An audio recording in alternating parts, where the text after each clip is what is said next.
Et voilà, donc ça me fait plaisir de présenter Dr Beaulieu-Boire, qui est neurologue et qui va nous offrir une belle conférence ce soir. Bonne soirée. Bon, ben bonjour, bonsoir tout le monde, en fait. Fait que ça me fait plaisir aujourd'hui là, d'aborder avec vous un sujet qui est devenu au fil des années là, un champ d'intérêt pour moi, en fait, là, la maladie de Parkinson chez les femmes. J'imagine que la plupart d'entre vous ne me connaissez pas. Là, je suis habituée de faire des conférences à Parkinson Estrie où à peu près tout le monde me connaît, mais donc je suis Isabelle Beaulieu-Boire, je suis neurologue spécialisée en troubles du mouvement. Je travaille au CHU à Sherbrooke. Ça fait 11 ans déjà là, que j'ai terminé ma formation en fellowship à Toronto. Puis je suis revenue à Sherbrooke pour travailler dans l'équipe de troubles du mouvement. Une petite équipe, on était deux à l'époque. On est maintenant trois, mais rapidement, on va devenir deux parce qu'il y en a un qui prend sa retraite. Mais on a quand même, au fil des années, là, monté plusieurs programmes, là, incluant de la stimulation cérébrale profonde, des thérapies d'infusion. Fait qu'on a une belle équipe. Puis c'est ça, au fil des années, en fait, j'ai eu le privilège de suivre vraiment plusieurs dizaines, centaines de femmes, en fait, avec la maladie de Parkinson, qui ont partagé avec moi leur vécu, on a appris des choses ensemble. J'ai beaucoup appris là, de ce qu'il partageait avec moi. Donc aujourd'hui, en fait, on m'avait demandé d'aborder avec vous là, le sujet, les particularités en fait de la maladie de Parkinson quand on est une femme. Bon. Donc, en fait, ce que j'aimerais, on va aborder différentes questions qui ont été posées par vous. En fait, il y avait eu un sondage qui avait été fait sur si vous aviez des questions spécifiques par rapport à la maladie de Parkinson chez les femmes. Donc, on va aborder là, tout d'abord, au point de vue scientifique, c'est quoi les différences entre les hommes et les femmes atteints de la maladie de Parkinson. On va parler des fluctuations hormonales puis de l'effet sur les symptômes. On va parler aussi du soutien des proches, hein, parce qu'il y a des différences quand même quand on est une femme et un homme par rapport au réseau de soutien. Puis, on va aborder un peu là, la recherche qui se fait sur la maladie de Parkinson et les femmes. Puis, quand j'ai pensé à cette présentation-là, en fait, j'ai réfléchi beaucoup cet été. J'ai écouté pas mal de podcasts là, sur les femmes qui vivent la maladie de Parkinson. Puis, je trouvais ça super intéressant, le partage qui venait des patients, hein, parce qu'à la base, c'est vous qui vivez avec cette maladie-là, c'est vous qui ressentez ces choses-là. Donc, j'ai abordé là, une de mes patientes qu'on va appeler pour les besoins de la cause E, qui a été super généreuse dans son partage. Puis, en fait, sans que je lui ai montré la présentation que je prévoyais vous faire, elle a abordé vraiment toutes les thématiques que je voulais qu'on discute. Fait qu'on va écouter un peu ce qu'elle a à dire. Puis, dans le fond, mon objectif, ça serait qu'à la fin de la présentation, si vous avez des questions ou si vous avez des partages de situations particulières, ben, qu'on puisse en discuter pour essayer d'enrichir là, la discussion. Alors, on commence avec le témoignage. Donc, je vous présente qui va se présenter elle-même. Puis j'ai choisi un peu cette image-là parce que je trouvais que c'est le chemin de la maladie, avancer, mais toujours continuer vers l'avant, vers quelque chose de beau, malgré toutes les difficultés puis les défis qui peuvent venir en cours de route. Donc, voilà. Alors, on l'écoute.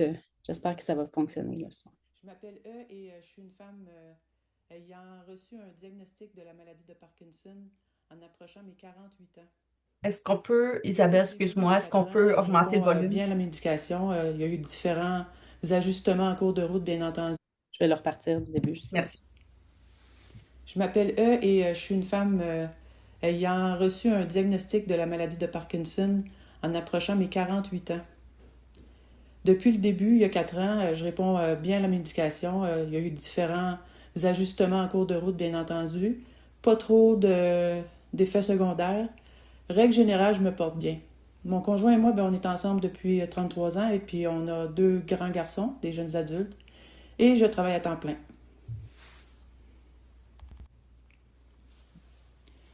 Être une femme de 48 ans qui est diagnostiquée d'une condition chronique qui affecte généralement les hommes qui sont âgés de plus de 60 ans, ben, c'est déroutant puis c'est frustrant.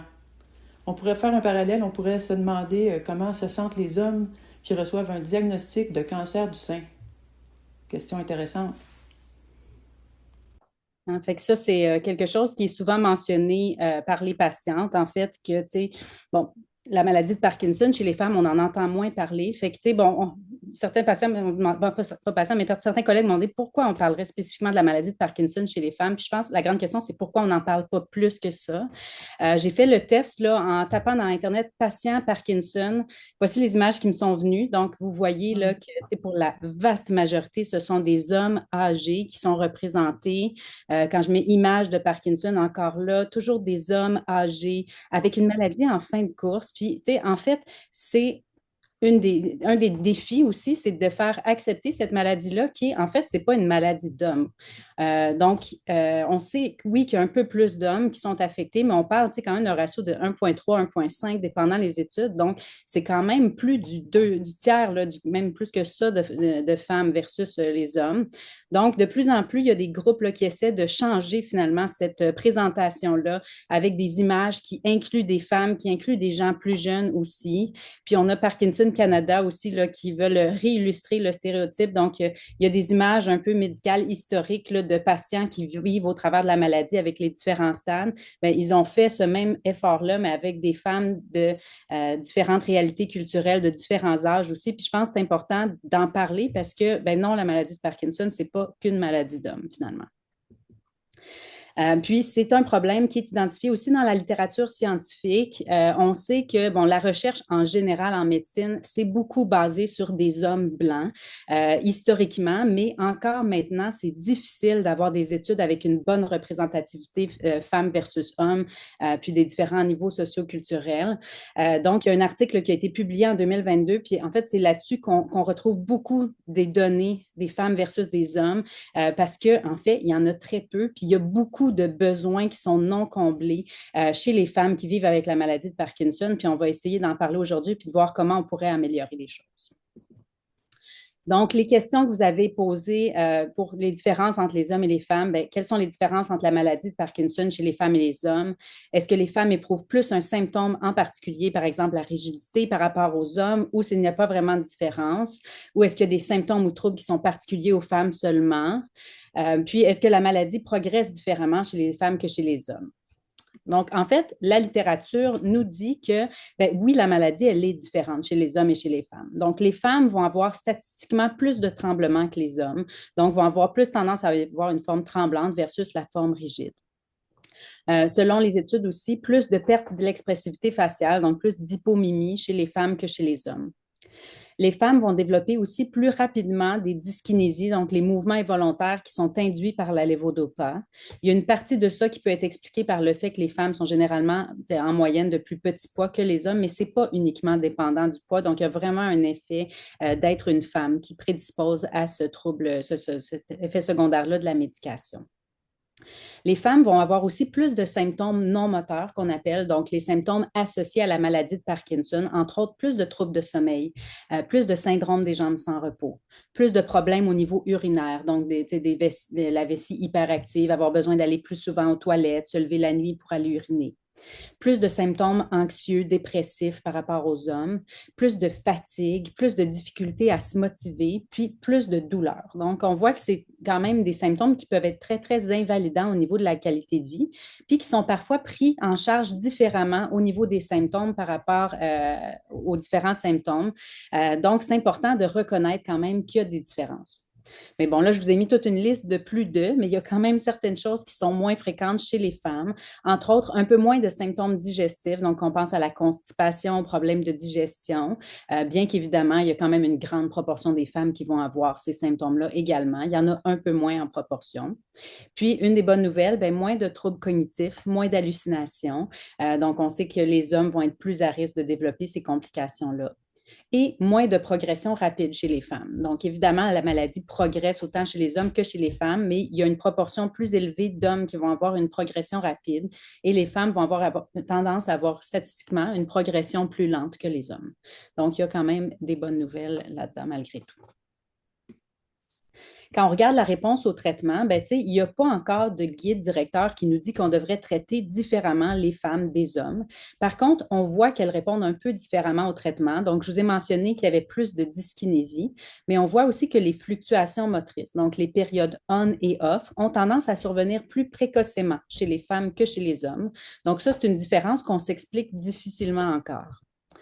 On voit que les femmes ont moins accès à la stimulation cérébrale profonde, donc le deep brain stimulation, qui est la neurostimulation où on implante des électrodes au niveau cérébral. Elles y ont moins accès, mais pourtant, quand on regarde les études, la réponse au traitement semble être même meilleure chez les femmes que chez les hommes. Donc, il y a probablement des facteurs culturels ou peut-être l'acceptation du risque de chirurgie qui fait que les femmes sont moins enclines à opter vers cette option-là ou peut-être même que les médecins sont moins tentés de leur proposer. Fait que je pense que c'est quelque chose aussi qui doit être adressé, là. Euh, une des différences aussi au niveau de la réponse au traitement, c'est que les femmes ont moins tendance à développer les troubles de contrôle des impulsions avec les agonistes de la de la dopamine.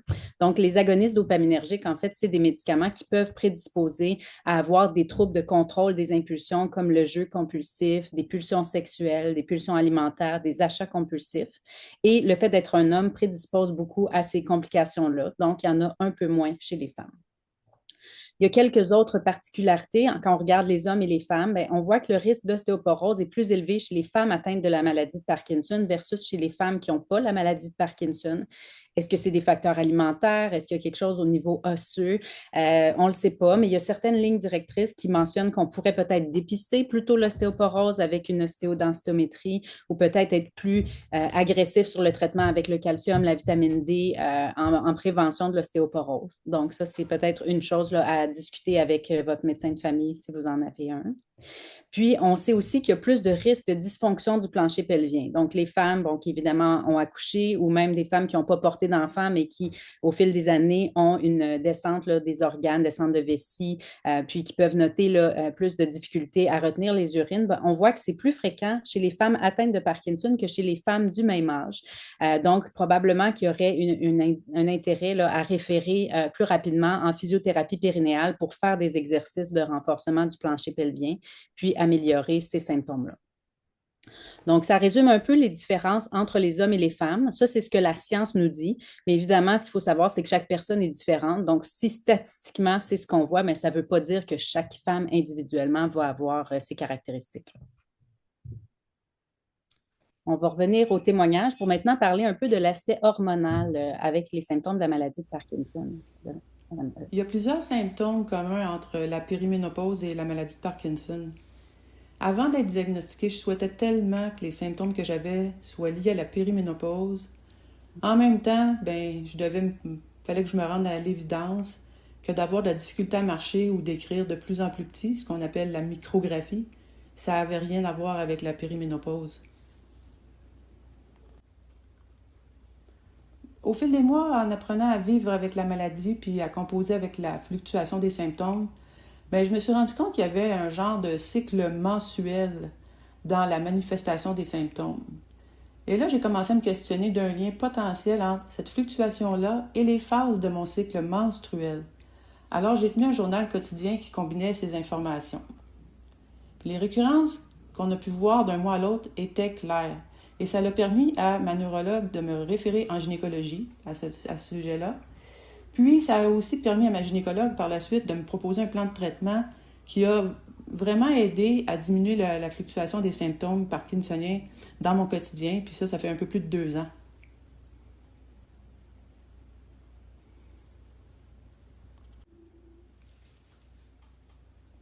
J'ai la chance que ma neurologue soit en lien avec ma gynécologue. On travaille de concert pour mon plan de traitement, puis pouvoir ainsi gérer de front 2 conditions qui causent des symptômes parfois semblables et qui entraînent chacune leur vague de fluctuation. Un manège à l'équilibre fragile. C'est déjà bien assez de vivre avec la maladie de Parkinson. Je peux-tu avoir une exemption de traverser la périménopause et la ménopause, puis être tranquille? L'équilibre thérapeutique de la maladie de Parkinson est facile à débalancer au moindre changement. Bon, je pense que c'est intéressant parce que la périménopause, c'est une réalité que plusieurs femmes atteintes de maladie de Parkinson vont vivre. Puis, en fait, on voit aussi de plus en plus de jeunes diagnostiqués qui sont encore en période périmenstruelle puis qui vont rapporter des fluctuations de leurs symptômes avec les menstruations. Et ça, il y a très, très peu de littérature actuellement pour ça. Fait que je vous montre les questions là, qui ont été posées par les participantes. Donc, pourquoi les symptômes de Parkinson, raideur, douleur, fatigue sont plus amplifiés une semaine avant et pendant les menstruations? Quoi faire? Les variations hormonales peuvent-elles influencer l'efficacité de la levodopa? Et si oui, y a-t-il quelque chose à faire? Est-ce que la ménopause impacte les symptômes du Parkinson? Puis, est-ce que la maladie de Parkinson a un impact sur le début de la ménopause ou encore la durée là, des symptômes de la ménopause? Fait que ça, c'est des questions qui avaient été posées auxquelles je vais essayer de répondre. Mais comme je vous dis, en fait, les données scientifiques sur ce sujet-là sont extrêmement mauvaises. Fait qu'il y a eu très, très peu d'études là-dessus. C'est surtout des données, en en fait, qui viennent des patients eux-mêmes. Donc, il y a des sondages qui ont été effectués, il y a des rapports de cas qui vraiment rapportent qu'au moins chez 50% des femmes préménopausiques, il y a un lien entre les fluctuations périmenstruelles et les symptômes. Puisque les femmes qui vont rapporter ces fluctuations-là rapportent généralement, c'est qu'il y a une détérioration des symptômes dans la semaine qui précède les menstruations et dans les premières journées. Donc, souvent une accentuation du tremblement, de la rigidité, puis comme si la médication est moins efficace globalement. Puis, en fait, ce qu'on pense, c'est que c'est la diminution des niveaux d'estrogène qui prédisposerait à avoir ces symptômes-là. Donc, les estrogènes pourraient jouer sur l'efficacité de la levodopa, mais aussi fragiliser l'équilibre là, au niveau du cerveau, puis prédisposer à avoir des symptômes là, plus marqués en périmenstruel. Malheureusement, bon, je vous dis qu'on a très peu de données sur ça, mais on a aussi très peu de données sur qu'est-ce qu'on peut faire par rapport à ça. Fait qu'encore là, ben, il y a des options de traitement, puis ça doit vraiment être individualisé avec chaque personne, mais si on commence à reconnaître qu'il y a effectivement des fluctuations hormonales, ben, des fois, de stabiliser le cycle hormonal, ça pourrait aider. Donc, tu sais, il y en a qui vont essayer de prendre des contraceptifs en continu ou des progestatifs seuls pour essayer de stabiliser. Évidemment, toutes ces stratégies hormonales-là doivent être discutées avec quelqu'un qui s'y connaît, donc soit un médecin de famille, un gynécologue, puis idéalement, ça serait d'avoir un travail d'équipe là, entre le neurologue et le médecin de famille ou le gynécologue pour trouver la meilleure stratégie pour cette personne-là. Puis, il y a des patientes qui m'ont mentionné qu'elles essayaient, en fait, quand elles avaient des symptômes qui étaient pires, on a discuté de la possibilité d'ajouter des comprimés de levodopa, donc des demi-comprimés ou des comprimés au besoin. Et j'ai plusieurs patientes qui l'ont fait avec une amélioration du contrôle des symptômes. J'ai aussi des patientes là, qui étaient sous thérapie de perfusion avec des pompes qui augmentaient un peu leur débit pendant ces périodes-là. Donc, je pense que la première étape, c'est de savoir, ben, un, ça se peut, là. Puis, deux, si ça vous arrive, d'essayer de voir quels sont les symptômes qui, chez vous, ça augmente dans cette période-là, c'est quoi les journées, puis de pouvoir en parler avec votre neurologue parce que c'est bien possible que votre neurologue n'en parle pas. En fait, il y a vraiment un sondage qui a été effectué auprès de la population de femmes atteintes de Parkinson qui disait que 90% des neurologues n'ont pas abordé ce sujet-là avec leurs patientes. Parce que, comme je vous dis, c'est très peu disponible dans notre littérature scientifique, puis je pense qu'il faut que ça change, là. Je vous en parlerai un peu plus tard, mais justement, docteur Perrault, là, une résidente en neurologie, et moi, on a vraiment un intérêt là-dessus, puis on est en train d'essayer de colliger des données pour essayer d'améliorer là, cette prise en charge, là. Donc, c'est quelque chose qui doit être individualisé. Évidemment, il n'y a aucune recommandation scientifique là-dedans, mais je pense que c'est d'en parler avec votre médecin, puis c'est de laisser erreur, comme beaucoup de choses en maladie de Parkinson. Il n'y a pas de recette universelle. Grossesse et Parkinson, c'est encore plus rare. Il y a très peu de données disponibles, mais encore là, on en voit chez des jeunes. Moi, j'ai deux patientes qui ont commencé leurs symptômes, ou en tout cas qui ont eu des symptômes dans la période de leur grossesse. Puis, on voit là, il y a quand même plusieurs centaines de cas rapportés de grossesse avec la maladie de Parkinson. Puis, en fait, il y a un consensus qui vient tout juste d'être publié là, dans les dernières semaines. Donc, bon, ça affectera probablement très peu d'entre vous, mais ce qu'on sait, c'est que la levodopa est sécuritaire en grossesse. L'amantadine, c'est un très mauvais choix en grossesse. C'est pas bon pour le fœtus. En fait, ce que je trouve particulièrement intéressant, c'est qu'ils ont vraiment fait cet effort-là de faire des recommandations sur la prise en charge. Puis ça, c'est vraiment les organismes là, de l'Association internationale là, du Parkinson et des troubles du mouvement. Donc, ça montre qu'il y a un intérêt pour essayer d'aider les femmes et j'espère que dans les prochains mois, les prochaines années, on va avoir des recommandations sur la ménopause et les menstruations qui vont ressembler à ça là, pour essayer d'améliorer la prise en charge. Donc, la périménopause, parlons-en, bien, encore là, très peu de données. Ce qu'on sait, c'est que bon, la période de périménopause, hein, fin quarantaine, début cinquantaine, c'est quand même une période où il y a beaucoup de patientes qui peuvent commencer à avoir les premiers symptômes de la maladie. Puis on le sait, les premiers symptômes du Parkinson sont très non spécifiques. Hein, fait qu'il y a beaucoup de fatigue, de raideur, troubles de sommeil, constipation, donc des choses qui, des fois, ne vont pas nécessairement mettre la puce à l'oreille pour une maladie neurologique. Mais bon, évidemment, quand les symptômes moteurs arrivent, comme eux le mentionnaient, donc la micrographie, les troubles de marche, bien là, évidemment, c'est là qu'on va penser à la maladie de Parkinson. Mais des fois, ce n'est pas facile de départager qu'est-ce qu'est la ménopause, qu'est-ce qu'est le Parkinson. Et même chez des femmes qui sont déjà connues avec une maladie de Parkinson, quand la situation change, ben, est-ce que c'est mon Parkinson qui est moins bien contrôlé? Est-ce que c'est hormonal? Donc, très difficile de départager qu'est-ce qui est quoi. Ce qu'on sait, c'est que souvent, en périménopause, les gens vont dire qu'ils ont une aggravation de leurs symptômes, donc possiblement encore là en lien avec une baisse des hormones estrogènes. Puis, quand les cycles deviennent plus irréguliers, des fois, le contrôle des symptômes aussi va être plus irrégulier. Fait qu'encore là, on peut se poser la question, est-ce qu'il pourrait y avoir une indication d'hormonothérapie pour essayer de stabiliser cette période-là? Bien, on a encore là très peu de données, donc certaines patientes vont trouver que ça les améliore, mais ça doit vraiment être discuté là, avec un professionnel de la santé qui est à l'aise avec les hormonothérapies, là, donc un médecin de famille, un gynécologue, mais encore là, en collaboration avec le neurologue, parce qu'on sait qu'il peut y avoir, quand on instaure un nouveau traitement, des changements au niveau du contrôle des symptômes du Parkinson aussi. Donc, vraiment d'être très transparent et de discuter de ces choses-là avec votre médecin qui prend en charge. Inversement, il y avait la question, est-ce que le Parkinson va influencer la ménopause? Donc, la maladie de Parkinson n'influence pas la fertilité, n'influence pas les cycles menstruels, l'âge de la ménopause, la durée et la sévérité des symptômes de la ménopause.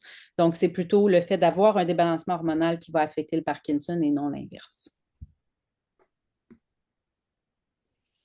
Donc, on pourra, si vous avez des questions, n'hésitez pas à les prendre en note là, pour qu'on puisse peut-être en parler après. Je pense que ça va être plus simple si on fait la période de questions à la fin. Donc maintenant, on va revenir à notre qui nous explique un petit peu aussi un autre aspect là, d'être une femme avec le... Mon conjoint me supporte depuis le tout début et avec une grande finesse. Le jour de mon diagnostic, il m'a dit « Je suis là, je vais t'aider ». Et dans les jours qui ont suivi, à un moment donné, on avait une conversation et il m'a dit « Si ton bolide peut aller à 100 km/h, on ira à 100 km/h. » En même temps, ben, il me dit « Si ton bolide peut aller à 70 km/h, ben, on ira à 70 km/h. C'est pas plus compliqué que ça. » D'ailleurs, lors d'une randonnée pédestre en vacances cet été, là, en 2025, je marchais plutôt au ralenti ce matin-là. Et j'ai dit à mon conjoint, hey, je te ralentis, hein? Et il m'a répondu, ben, c'est bien correct, ça me permet de regarder le paysage.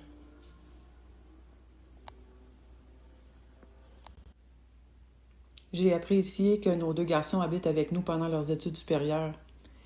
Le tourbillon normal créé par leurs activités diverses, là, les cours, sports, les sorties, etc., sans oublier de vider le frigo, contribuait à dissiper, à tasser le nuage qui planait au-dessus de ma tête, le nuage gris, euh, dans les premiers mois qui ont suivi mon diagnostic.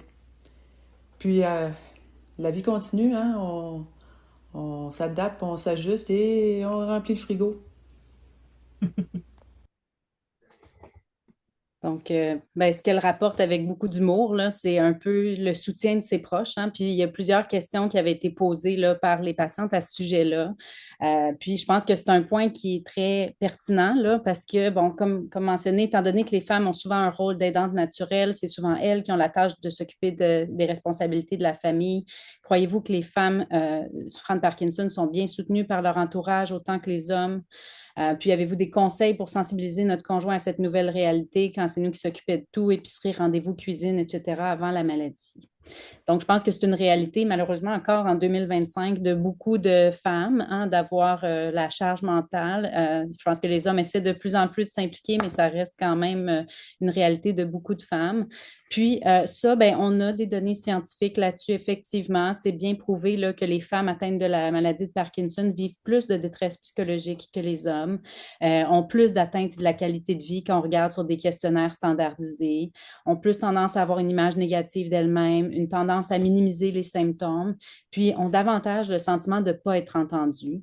Puis, elles ont moins accès à du support social. Donc, ça, c'est vraiment des études qui ont regardé un peu là, comment les femmes vivaient la maladie. Puis, c'est une réalité qu'on voit aussi en pratique, là. Donc, c'est sûr que c'est très difficile à vivre ça.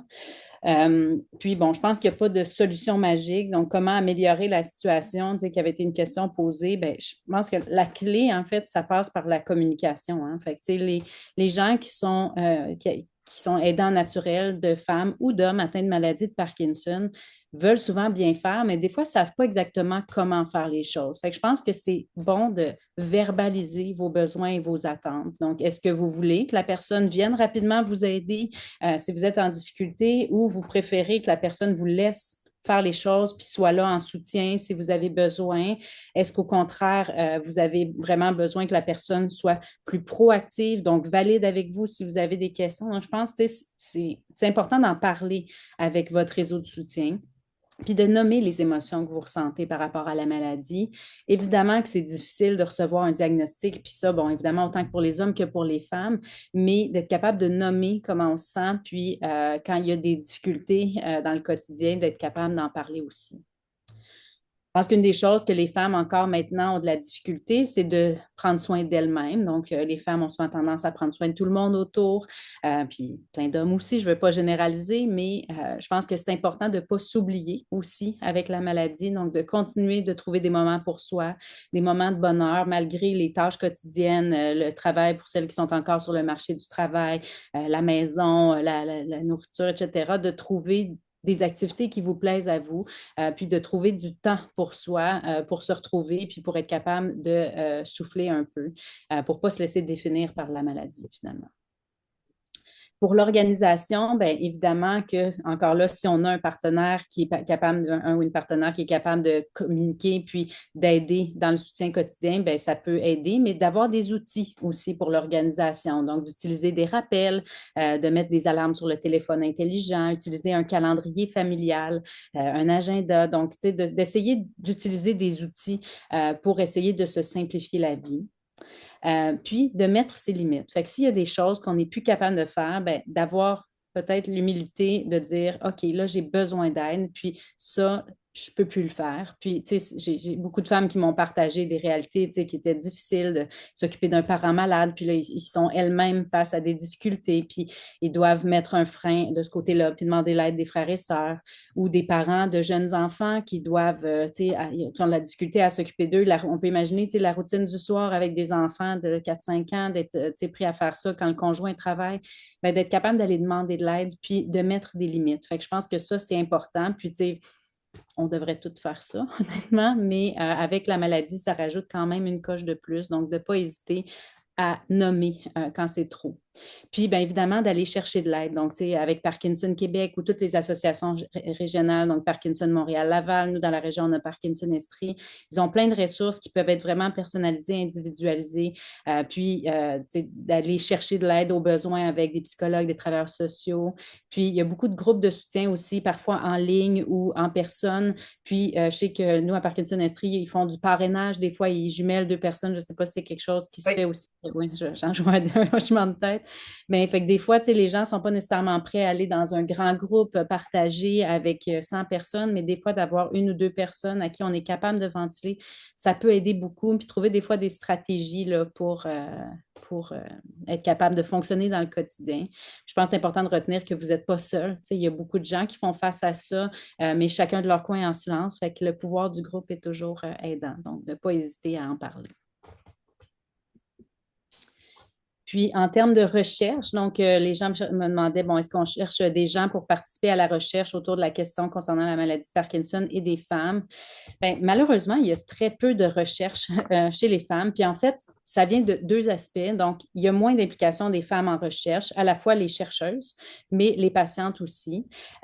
Puis, bon, il y a plein de facteurs pour expliquer ça. Tu sais, on a parlé justement de la charge mentale. C'est sûr que de rajouter une participation à un projet de recherche, ça rajoute beaucoup de temps et d'implication. Donc, je pense qu'il y a une des raisons pourquoi les femmes s'impliquent peut-être moins dans les projets de recherche, bien qu'encore là, ils tendent à avoir un changement là, à la fois au niveau des patients et des chercheurs. On sait bon, qu'il y a une sous-représentation actuellement des femmes dans les recherches sur la maladie de Parkinson, mais de plus en plus, les gens sont conscientisés et essaient d'améliorer la représentativité. Mais ce que je peux dire, c'est qu'il y a beaucoup d'intérêt quand même de la communauté de troubles du mouvement. Donc, je vous mentionnais qu'avec une résidente, le Blanche Perrault, qui termine sa résidence cette année, nous, on a collecté nos données là, chez une dizaine de patientes préménopausiques, justement, qui avaient des fluctuations hormonales, puis les stratégies qu'on a mises en place. Puis notre objectif, c'est de lancer là, prochainement avec d'autres centres un projet multicentrique pour essayer de voir comment on pourrait améliorer les choses. Donc, c'est un projet ambitieux à grande échéance, mais qu'on veut essayer de mettre en place là, prochainement. Puis, quand on regarde là, sur Internet, ben, quand on regarde sur le site de Parkinson Canada, il y a vraiment une section les femmes et la maladie de Parkinson.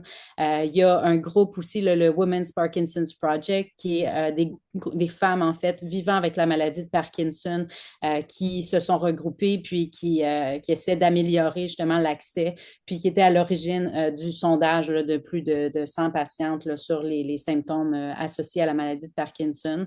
Donc, je pense qu'on en parle de plus en plus, puis c'est bien qu'on en parle de plus en plus parce qu'il faut que les choses changent.